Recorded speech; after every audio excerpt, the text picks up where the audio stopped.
কখনো মনে হয়েছে যে এই শেখ হাসিনা এবং শেখ রেহানা এই দুইটাও সেই দিন মানে নাই হয়ে যাওয়াটা মানে উচিত ছিল, এরকম মনে হয়েছে স্যার কখনো? নিশ্চয়ই। এখন দেখো, সেদিনের ঘটনায় 32 নম্বরে কি হয়েছে আমি সেটা বলেছি, কিভাবে যে লোকজন মারা গেছে, মারা পড়ছে সেটা আমি বলেছি। একটা কথা, সবাই বলে যে মুজিবকে হত্যা করা হয়েছে এবং শেখ হাসিনা যে বিচার করেছে ওই হত্যার বিচারই করেছে, কিন্তু আমি বলি না, মুজিবকে কেউ হত্যা করে নাই। মুজিবের মৃত্যু মুজিব নিজেই ডেকে এনেছে। গত মুজিবের 44 মাসের রাজত্বকালে দেশে যে কি অনাচার অবিচার হয়েছে সেটারই পরিণতিতে মুজিবের এই পরিণতি হয়েছে এবং মুজিবকে যেতে হতো।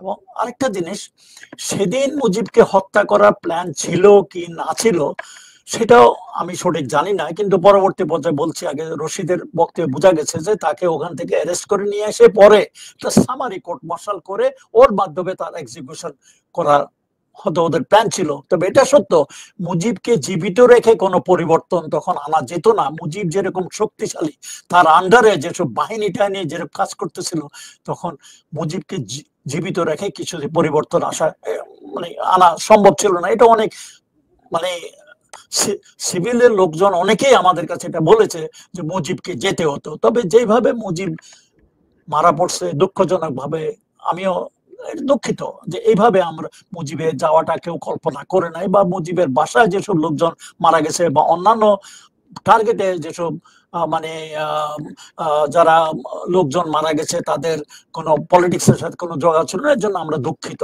তবে হয় কি, এমন একটা বড় ঘটনায়, এমন একটা কুতে, যা একটা যুগ পরিবর্তনই একটা ঘটনায়, ঐতিহাসিক ঘটনায়, যে কিছু লোক মারা পড়া এটা অনাকাঙ্ক্ষিত কিছু না, এরকম হয় নাই। তবুও আমি বলবো যে দুনিয়ার যত কুর ইতিহাস যদি তুমি দেখো, তার সাথে অনেক বেশি হতাহত হয়েছে। সেই ক্ষেত্রে 22 জন লোকের মৃত্যু সেদিন বিরাট কিছু না। এটা একজন আমেরিকার একজন জজ সাহেব এই মতামত দিছে যে 15ই আগস্ট যে অসাধ্য সাধন করেছে দেশের জন্য, যে ভবিষ্যতে যে ডেমোক্রেসির প্রক্রিয়াটা মানে নিয়ে এসেছে, সেই তুলনায় 15 জন লোকের মৃত্যু কিছুই না। যেখানে বাংলাদেশে প্রতিনিয়ত লোক বিভিন্ন কারণে পলিটিক্সে খুন খারাপি হচ্ছেই যাচ্ছে। অতএব এটা দুঃখজনক, সেদিন লোকজন যেভাবে মারা পড়েছে এটা অন্যান্য লোকের কি আমার মতে আমরা এরকম কল্পনা করিনি, এরকম হতে দেওয়া হয়নি। তবে মুজিবকে জীবিত রেখে এটা কখনো চেঞ্জ আনা সম্ভব ছিল না।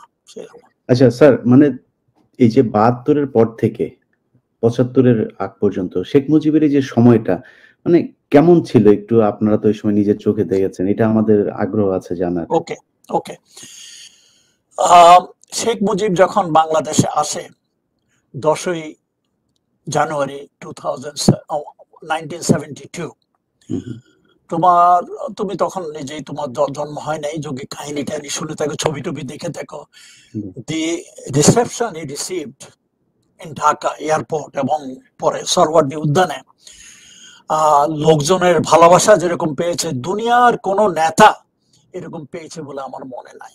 কারণ এটা সত্য যে 71-এর আগে মুজিবের অবদান ছিল বিভিন্ন, এটা অস্বীকার করা যায় না, বহু অবদান ছিল, লোকজনকে জাগ্রত করা, পাকিস্তানের এগেইনস্টে করা। কিন্তু দুঃখজনক ভাবে যেই মুজিব সারা জীবন যুদ্ধ করেছে, সংগ্রাম করেছে মানুষের মানে গণতন্ত্রের জন্য, মানুষের অধিকারের জন্য, হিউম্যান রাইটসের জন্য, আর তিনি ক্ষমতায় বসে কিছুদের মধ্যে এগুলো সব পাল্টে গেলেন, বনে গেলেন বিরাট একজন স্বৈরাচার, অত্যাচারী স্বৈরাচার।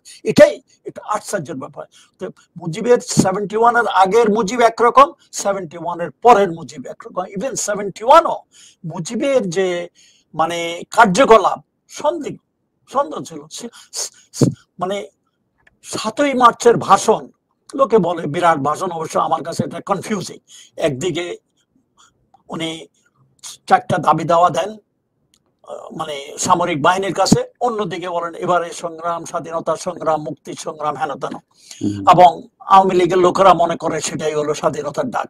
মুজিব কোনোদিন স্বাধীনতার ডাক দেখে নাই, সে দেয় নাই, এবং সে মানে বাংলাদেশের স্বাধীনতা উনি চান নাই, উনি চাইতেছিলেন পাকিস্তান একথা থাকুক এবং পাকিস্তানের প্রধানমন্ত্রী তা হবেন। আমি এখানে একটা যে উল্লেখ করি, ইয়ে